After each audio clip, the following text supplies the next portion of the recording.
सभी का धन्यवाद। और हम आज की शुरुआत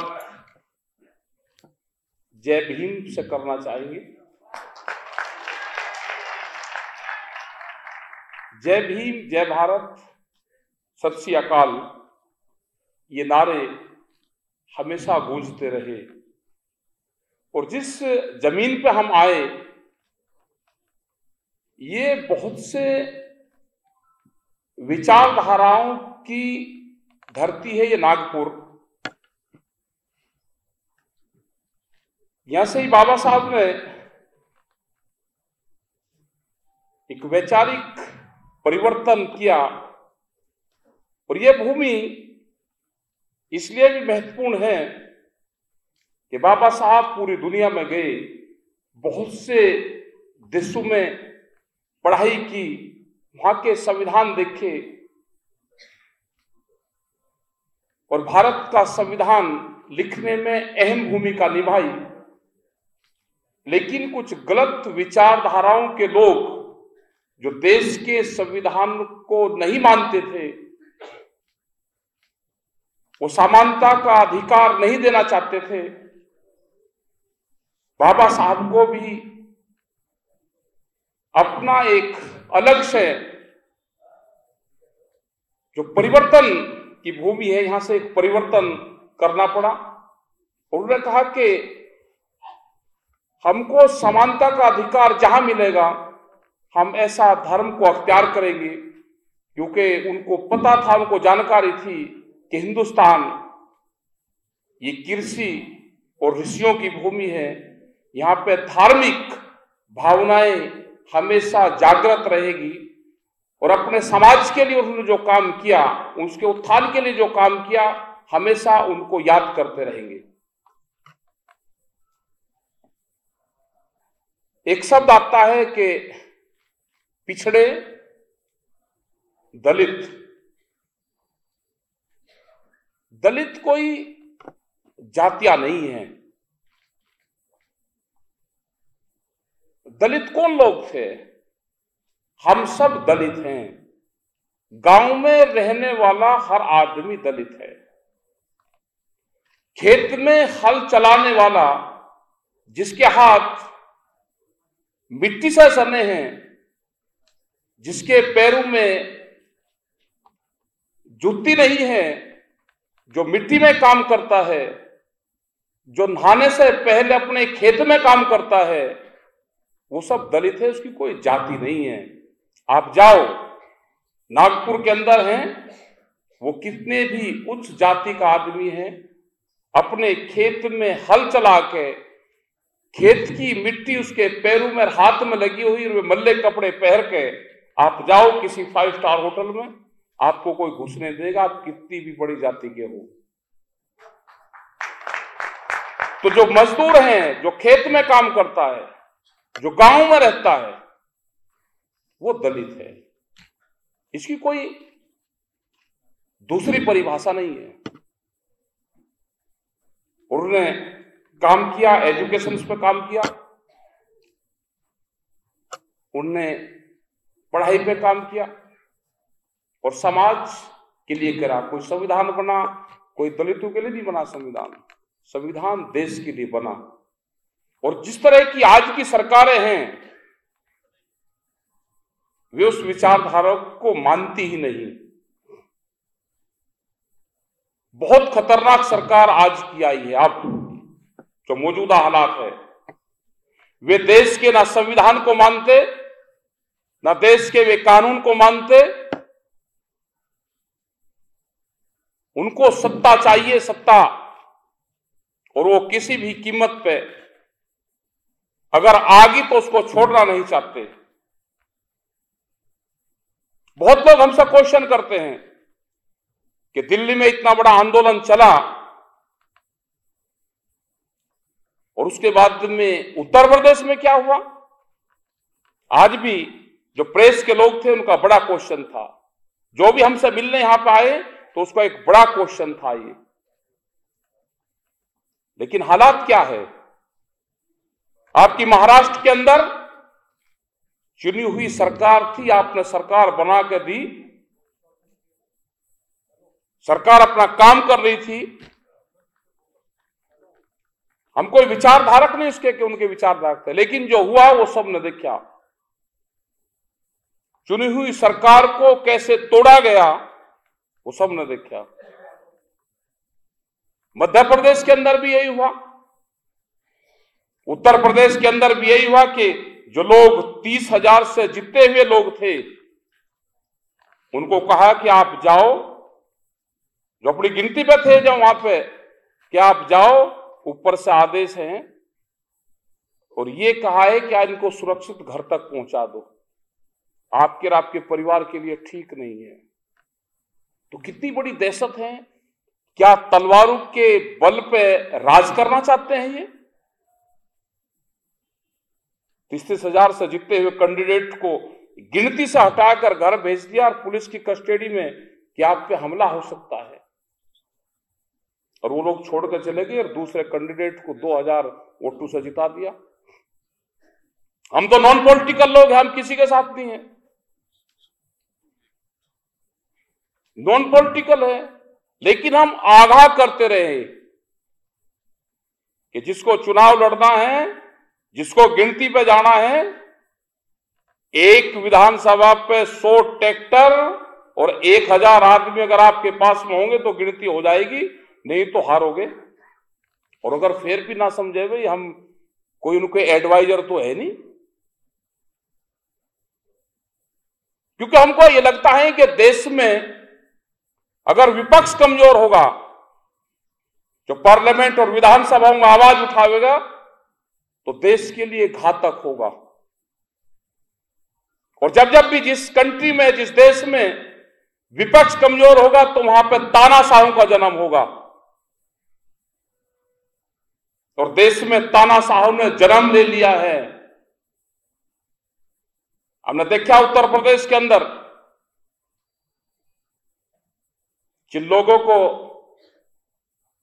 उनकी पार्टी के लोगों ने सिंबल दिया कि जाके अपना पर्चा दाखिल कर दो, लास्ट टाइम पे वो पर्चा दाखिल करने डीसी के ऑफिस में नहीं गया, बीजेपी के मुख्यालय में गया और पर्चा वहां दिया कि जिससे कैंडिडेट को दूसरा भी ना भर सके। तो इतनी दहशतगर्दी का माहौल अगर देश में है तो क्या होगा। ये दिल्ली में आंदोलन चला, 13 महीने आंदोलन चला, बहुत लोगों का इसमें योगदान रहा। हमारे संत महापुरुष की हिस्सेदारी, बड़ी हिस्सेदारी उसमें रही। हमारे गुरुद्वारे, जिनका बहुत बड़ा योगदान इस आंदोलन में रहा, जो हमारे बाबे थे, जो लंगर की व्यवस्था करते थे, वे कभी मंच पर भी नहीं बैठते थे। पहले हमने भी सोचा कि इतने लंगर लगे हैं, ये सब लोग मंच पर बैठेंगे, वे कभी मंच पे नहीं आए। उन्होंने कहा कि यही हमारी सेवा है, हम लंगर चलाएंगे, और आखिरी दम तक वे वहां पर रहे। और वे खाली लंगर चलाने वाले नहीं थे।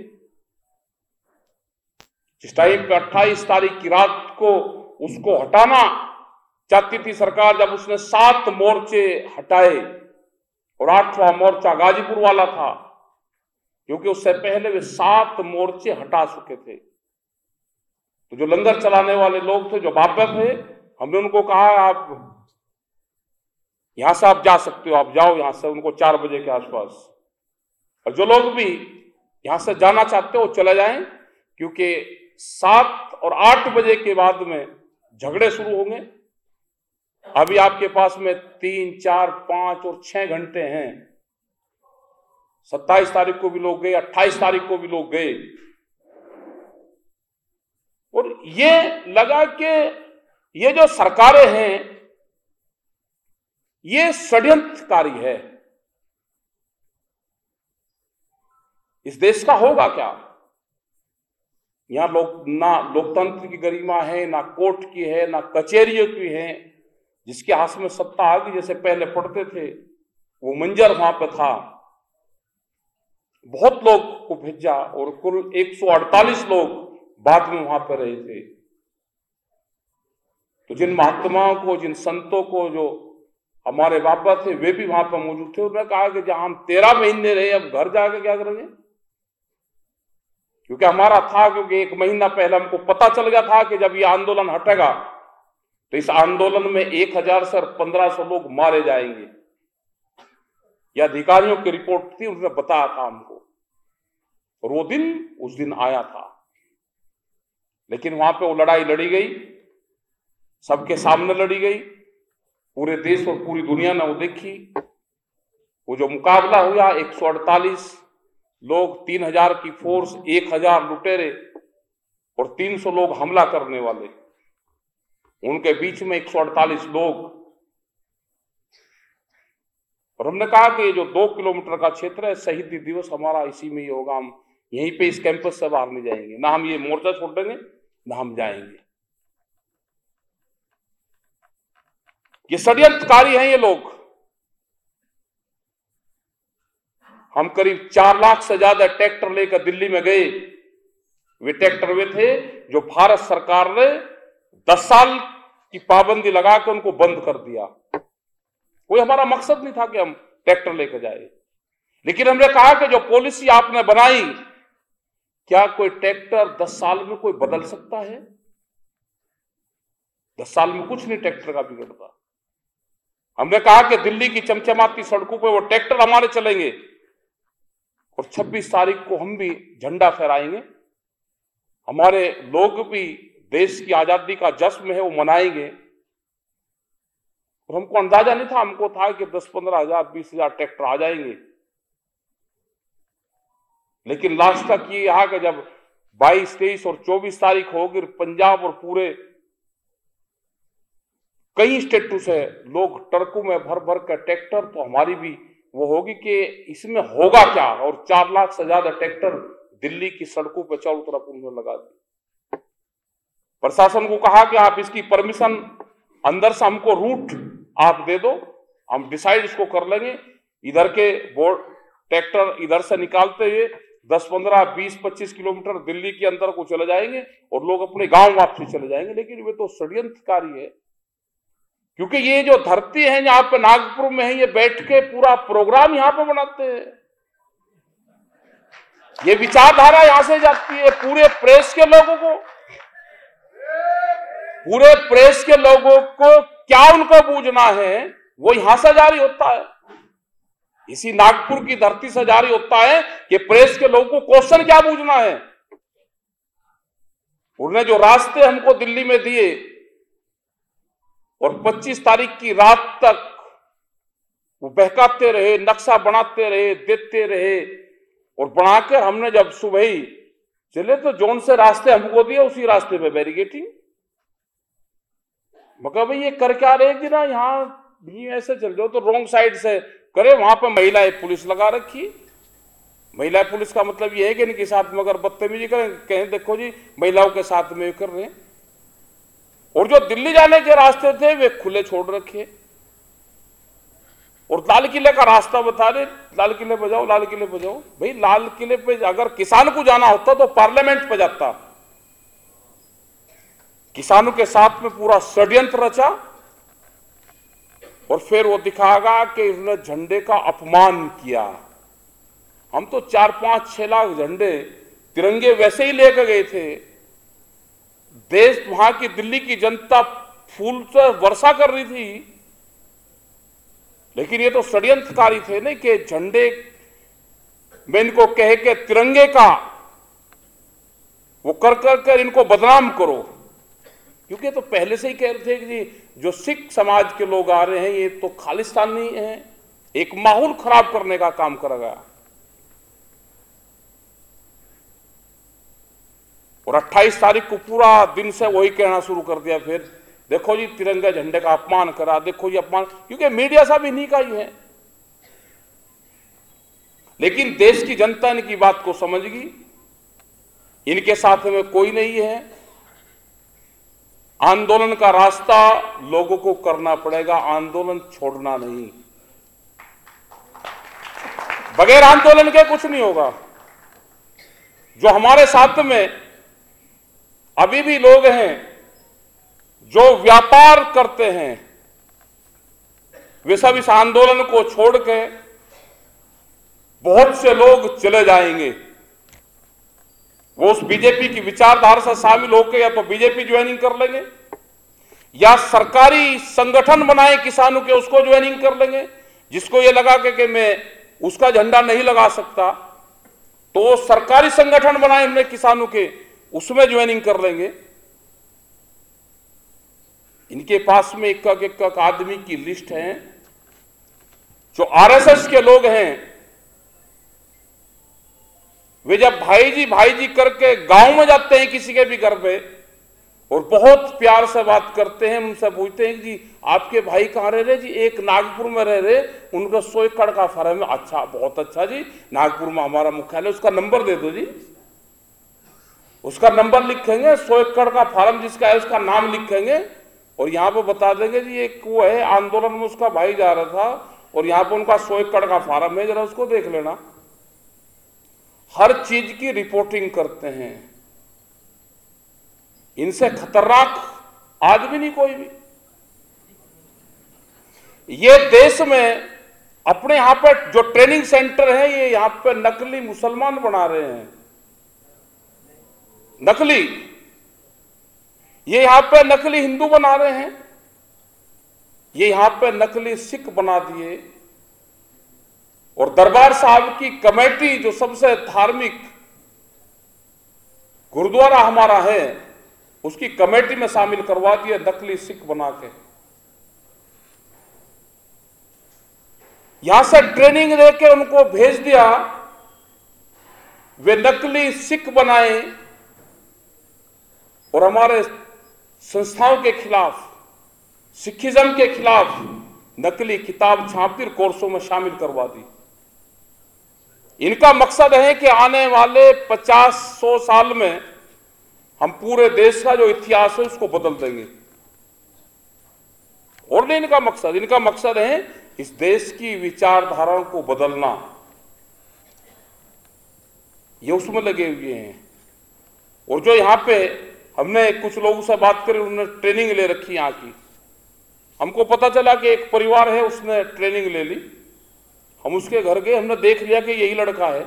उनके 3 लड़के थे तो एक संगी हो गया। हमने कहा भाई अगर वो चाय लेकर, हमने कहा अगर तूने 8 दिन की ट्रेनिंग ली तो हमारे कहने से वापसी आ जाएगा। उसने कहा जी मैं तो 2 ले रखी है, 28 दिन की। मगर बहुत बात बताएगा, आएगा ही नहीं वापसी। तो लोगों की विचारधाराओं को चेंज करते हैं। इनको ना गांव से मतलब है, ना खेती से मतलब है, ना किसानी से मतलब है, ना दुकानदार से मतलब है, ना व्यापार से मतलब है। इनका मकसद है इस देश की जमीन से। इन्होंने कहा है कि 40% लोगों को खेती से हटाना पड़ेगा। अब होगा क्या इनकी पॉलिसी है उस पर चर्चा कर लेते हैं। अगर पूरी दुनिया के 2 हिस्से कर दें, एक चाइना रीजन में आएगा और एक यूएसए और अमेरिका रीजन में आएगा, तो चाइना से कंपटीशन के लिए एक देश चाहिए जिसकी जनसंख्या ठीक हो, वहां पर सस्ती लेबर मिले, तो हिंदुस्तान चुना गया। और लेबर सस्ती जब मिलेगी जब एग्रीकल्चर से हटेगी। तो ये बहुत बयान देते हैं कि एग्रीकल्चर से लोगों को हटाना पड़ेगा। मकसद समझ लेना क्या है। कृषि से लोग हटेंगे तो सस्ती लेबर होगी। उसी के साथ में उन्होंने लेबर एक्ट में संशोधन किए। एग्रीकल्चर से हटाने के लिए 3 कानून लेकर आए। बिजली अमेंडमेंट बिल 7 लेकर आए, सीड बिल लेकर आ रहे हैं, बहुत से कानूनों में संशोधन कर रहे हैं, जेनेटिकली मॉडिफाइड सीड लेकर आ रहे हैं। इनका यह है कि ये जमीन इनसे छीने और बड़ी बड़ी मल्टीनेशनल कंपनियों के हाथों में जमीन जाए, कॉन्ट्रैक्ट फार्मिंग के माध्यम से जाए, बड़े फार्म यहां पे हो, और जो बड़े फार्म हो जाएंगे तो खेती खुद नहीं करेंगे, कॉन्ट्रैक्ट फार्मिंग के माध्यम से हम खेती करवाएंगे। उनका मकसद हिंदुस्तान में खेती करना नहीं है। उनका मकसद है हिंदुस्तान में 30 से 50 साल में ये कॉन्ट्रैक्ट फार्मिंग के जरिए इस तरह के सीड और पेस्टिसाइड लेकर आएंगे कि हिंदुस्तान में 1 भी किलो अनाज पैदा ना हो। ऐसा नहीं कि इनकी 5 साल सत्ता आ गई और इनकी पॉलिसी फेल हो रही है। ये इनकी पॉलिसी बहुत खतरनाक है। इनकी पॉलिसी है कि हिंदुस्तान में अनाज पैदा ना हो, जनसंख्या बहुत है तो बाहर की कंपनियों को 2 चीज मिलेगी, यहां पे सस्ती लेबर मिलेगी, बड़ी इंडस्ट्रीज लगेगी, उसके लिए सस्ती लेबर चाहिए जो 7-8 हजार 10 हजार रुपए में काम करेगी, और अनाज उनके लिए बाहर से आएगा। इसलिए बाहर की जो बड़ी बड़ी कंपनियां आ रही है, जो फूड के क्षेत्र में आ रही है, ये यहां पे मार्केट तलाश कर रहे हैं। ये देश तो कृषि और ऋषियों का देश है। ये कृषि और ऋषि पद्धति पर चलने वाला देश है। ये अगर यहां के साथ में कृषि के साथ में छेड़खानी करोगे तो यहां पे आंदोलन होते हैं। यहां पे ऋषि पद्धति के साथ में छेड़खानी करोगे तो भी यहां पे आंदोलन होते हैं। और देश ये आंदोलन से बचेगा, पॉलिटिकल पार्टियों से देश नहीं बचना। पॉलिटिकल पार्टी को तो अपनी जान बचानी भारी हो रही, वो देश को कहां बचाएंगे।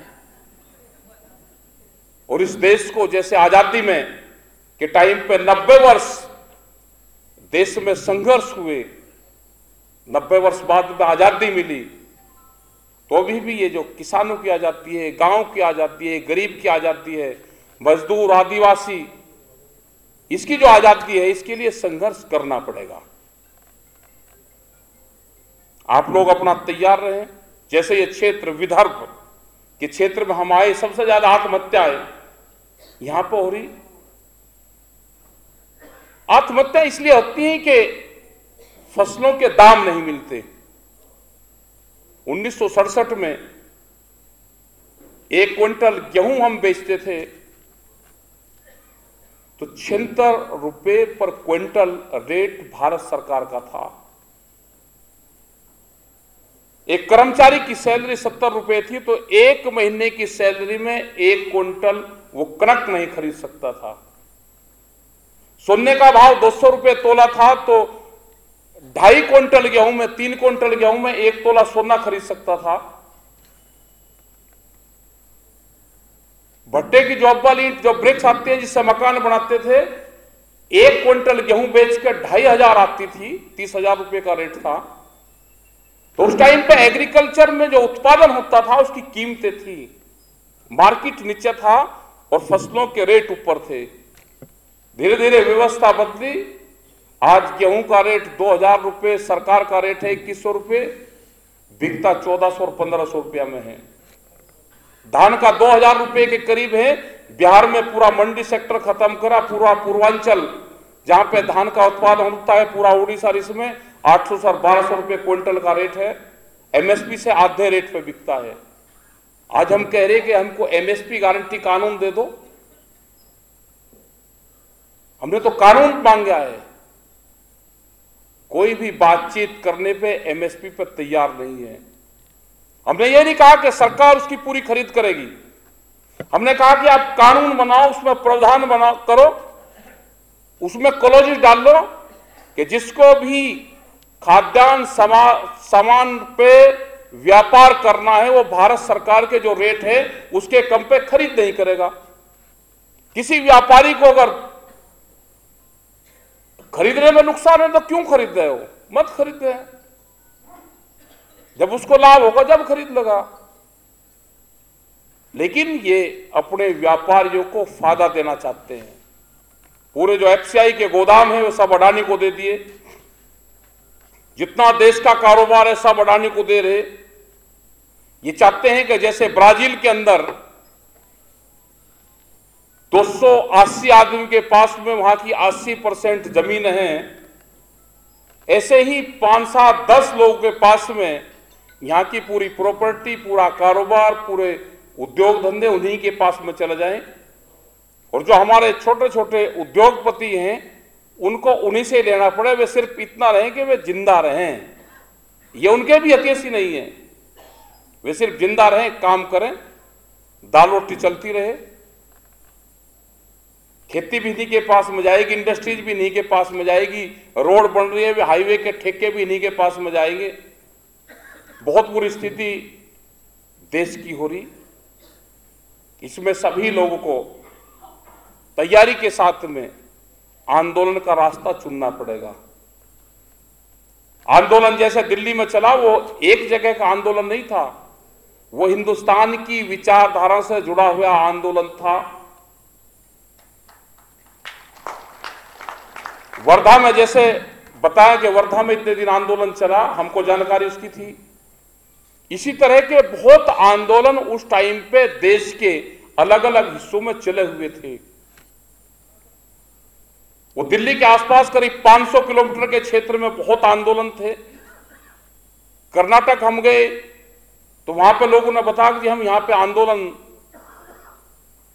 कर रहे थे, और जब भी संयुक्त मोर्चे की कॉल होती थी तो उस कॉल को सब लोग फॉलो करते थे। तो आने वाले टाइम पे भी ये वैचारिक क्रांति होगी। विचार से जुड़ी हुई जो क्रांति होती है वो दुनिया में परिवर्तन लाती है। 2013 और 14 में भी वैचारिक ही क्रांति थी एक किस्म की। आप छोटे से बच्चे से पूछते थे जी, क्योंकि टीवी पर उस पर इतना प्रचार सरकार ने अपना किया कि किसी से भी पूछ लो, अब की बार घर घर सब बताते थे। लेकिन अब पूछ लो इस आंदोलन से, क्योंकि बड़े मीडिया ने हमारा साथ नहीं दिया, वे तो उनके चले गए, जा लिया उनके, वहां पे खरीद दिए सब उन्होंने। लेकिन सोशल मीडिया के माध्यम से बहुत बड़ा परिवर्तन आया। घर घर में बच्चों ने, जो हमारा ये जो कोरोना काल था, इसमें आंदोलन को फायदा बहुत हुआ। कोरोना काल से, कोरोना काल जब चला तो स्कूल बंद रहे, बच्चों की ऑनलाइन पढ़ाई चली। जो बच्चे थे, जो 6, 7, 8 साल के बच्चे थे, वो मोबाइल पे पढ़ाई करते थे। जो घर में अनपढ़ लोग थे, जो बापा थे, इनके पिताजी थे, मोबाइल उस टाइम पे खरीदे गए। वे कहते थे भाई दिल्ली का आंदोलन भी दिखा दे। तो बच्चा तो मोबाइल चलाना जानता था, बापा जानता नहीं था, तो उनका दोनों का तालमेल हुआ। अगर इनको पता चल जाता कि ऑनलाइन पढ़ाई से इसको आंदोलन को फायदा हो रहा है, तो ये उस पर बैन करते।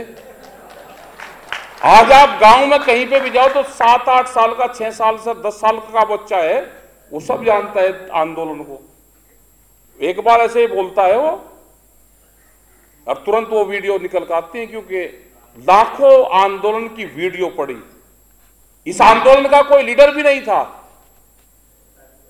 इस आंदोलन के 40 लीडर थे, जो जत्थेबंदी के लोग थे। और हमने बाद में भी और लास्ट तक ये कहते रहे, जब सिंगू बॉर्डर की उसकी बात आई, हमने कहा कि हमारे मंच भी वही रहेगा और हमारे पंच भी वही रहेंगे। इस आंदोलन का कोई लीडर नहीं है, इस आंदोलन की लीडर ये जनता है। इसी ने ये आंदोलन चलाया। बहुत लोगों का इस आंदोलन में सहयोग रहा। वे वहां तक नहीं भी जा पाए तो भी वे आंदोलन का हिस्सा बने रहे। और आने वाले टाइम पे भी हमको अपनी जमीन बचानी है, फसल और नस्ल हमको बचानी है, तो आंदोलनों का हिस्सा बनना पड़ेगा। एक फसल कुर्बानियां देनी पड़ेगी एक फसल की। हमने राजस्थान में कह दिया एक फसल का मतलब नहीं कि फसल की जुताई कर दो। उन्होंने जुताई शुरू कर दी थी। हमने कहा एक फसल की कुर्बानी दे दो, तो तीसरे दिन पता चला कि उन्होंने गेहूं की बुआई वो हेरो चला दी, उसमें ट्रैक्टर चला दिए। बहुत मुश्किल से रखी, हजारों एकड़ जमीन उन्होंने जुताई कर दी उसकी। एक फसल का मतलब है कि एक फसल की कमाई इस आंदोलन में लगा लो, उसको नष्ट नहीं करना, इसमें लगाओ। क्योंकि आंदोलन बहुत जगह चलाने पड़ेंगे। यहां पे भी ये प्रोग्राम हुआ तो इसका भी खर्चे बैठते हैं। तो जो लोग भी आंदोलन करेंगे, और खासकर के महाराष्ट्र में जहां पे आंदोलन कमजोर है, हम यहां पे आते रहेंगे, हमारे लोग यहां पे आते रहेंगे। और जब जब भी जो कोई बुलाएगा, छोटी मीटिंग हो, बड़ी मीटिंग हो, आप आंदोलन की तैयारियां करो। आंदोलन की यहां पे कमेटियां बनाओ, संयुक्त मोर्चे की कोल जब हो तो उसके लिए आप खड़े रहें। ट्रैक्टर हमारा सबसे बड़ा हथियार इस आंदोलन में रहा। बैरियल जब टूटते थे तो उसी से टूटते, बैरियल हाथों से नहीं टूटते। ये कलयुग के आंदोलन है, इसमें ताकत का भी इस्तेमाल करना पड़ता है। और हमारे सरदार साहब ने बताया कि ये ट्रैक्टर तो 1965 में भी देश की लड़ाई में काम आया और ये हमेशा आगे भी काम आता रहेगा। अगर आंदोलन कमजोर होगा तो 10 साल पुराना ट्रैक्टर टूटेगा।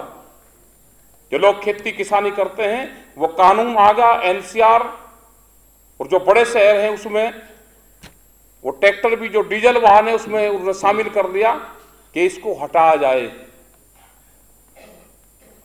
कागजों में एक दूसरे के वो कागज चढ़ता ही नहीं ट्रैक्टर। तो अपने आंदोलन को मजबूत रखो, अपने संगठन को मजबूत रखो, और जो लोग आंदोलन में हिस्सेदारी करते हैं उसको मजबूत रखें। और बहुजन समाज की जो परिभाषा है वो आपको बताई दी। कोई उच्च जाति का नहीं है। किसी को तजर्बा लेना है तो खेत में हल चला के वही कपड़े पहन कर आप कहीं शहर के किसी बिल्डिंग में चले जाना, जो शहर के लोग हैं, अगर आपको अपने दरवाजे पर अंदर बैठा ले तो खेत में काम करने वाले लोग सब बहुजन हैं, सब उसी समाज से हैं। और बाबा भीमराव अंबेडकर के परिवार के लोग भी रहते हैं यहाँ पे। उनके परिवार के लोग मिले, हमने उनको कहा भाई आप यूपी में, राजस्थान में, उधर आप जाओ, आंदोलन जब होते हैं या बड़ी मीटिंगें होती हैं आप उसमें भी आप जाया करो। क्योंकि बहुत लोगों को यह पता ही नहीं कि बाबा साहब के भी परिवार के लोग अभी हैं, लेकिन वे यहां तक ही रहते हैं। उनको भी जब इस तरह की जब मीटिंग हो तो उनके परिवार को लोगों को बुलावे। उसमें बहुत आस्था उनके परिवार में लोगों की है। तो जो कमेटी है, कभी भी इस तरह के प्रोग्राम हो उनको भी बुलवाओ। अपने यहाँ पे गुरुद्वारे हैं उनका भी सम्मान, और जो कमेटियां हैं वहां पे भी जाते रहो। क्योंकि जब भी आंदोलन होंगे तो गुरुद्वारे नंबर 1 पे हमारा साथ देंगे। सत श्री अकाल। क्योंकि ये कलयुग है, कलयुग में भूख हड़ताल से कामयाबी नहीं मिलेगी। भूख हड़ताल जब करते थे, जब राजा प्रथा थी कि राजा से लड़ नहीं सकते थे तो भूख हड़ताल कर लें, राजा को दया आ जाए और हमारा काम कर दें। ये तो कलयुग के राजा हैं, यहां दया की नहीं। जैसे ही आपने गर्दन नीची करी ये कत्ल करेंगे। ये पूजा पाठ करने वाले हैं, लेकिन ये उस खानदान से हैं जिस खानदान में बलि प्रथा थी मंदिरों में। ये उस खानदान के हैं, याद रख लेना। ये पूजा पाठ करने वाले हैं लेकिन ये बलि प्रथा वाले हैं। इनसे डरने की जरूरत नहीं, ये डरपोक भी उतने ही हैं। आप डट के खड़े रहोगे, इन्हें पूरे सिस्टम को कैप्चर कर लिया। सब लोग हमारे संपर्क में हैं, सब विभागों के लोग संपर्क में। उन्होंने कहा जी हटना नहीं, हटना नहीं। एक जगह चले गए, टिकैत साहब के ऊपर मुकदमा था रेलवे का, आज पर्चा दे, पुलिस आ रही, ये होगी जी कुड़कियों को कह ले भाई चलो चले चलेंगे। कोर्ट में गए, जज ने कहा जी बस हो गया, मुकदमा भी खत्म हो गया और अपना आंदोलन मत छोड़ना।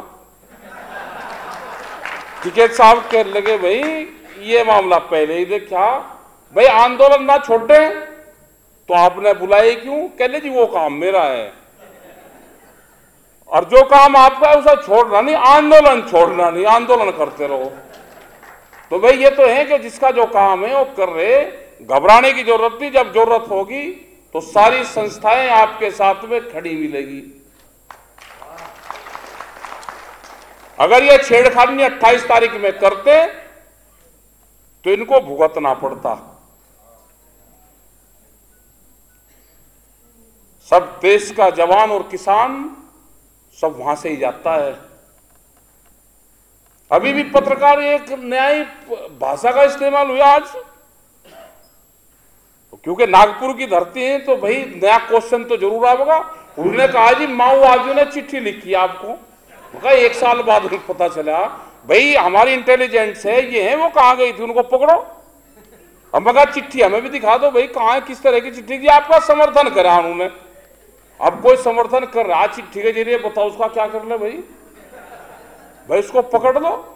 हमें तो समर्थन नहीं मांगा, आप पकड़ लो उसको। कहाँ किसने करा, कौन से उसने करा, वो कौन विचारधाराओं से हमारी सहमत हो गया।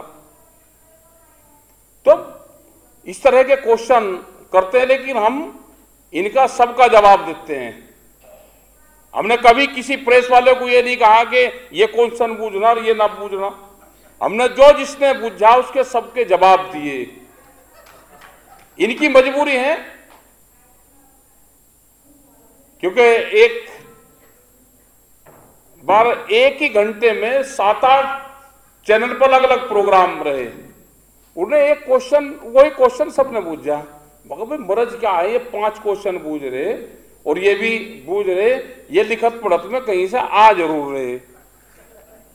कह रहे सब हेड ऑफिस आ रहे, तो हेड ऑफिस का मतलब है नागपुर।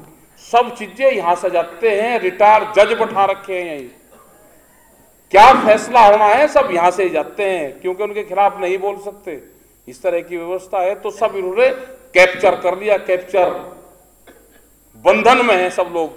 तो ये मुक्ति अभियान भी चलाना पड़ेगा आप लोगों को ही। तो आपका धन्यवाद है सभी लोगों का।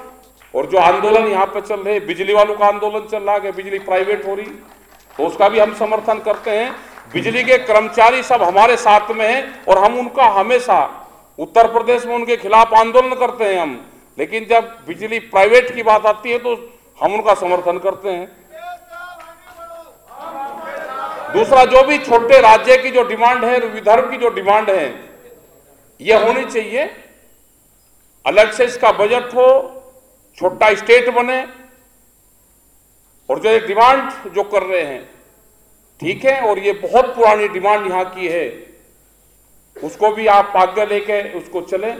और यहाँ के किसान आत्महत्या ना करें, यहाँ के किसान संगठित हो, आंदोलन करें, जैसे उत्तर प्रदेश और इन स्टेटों में है।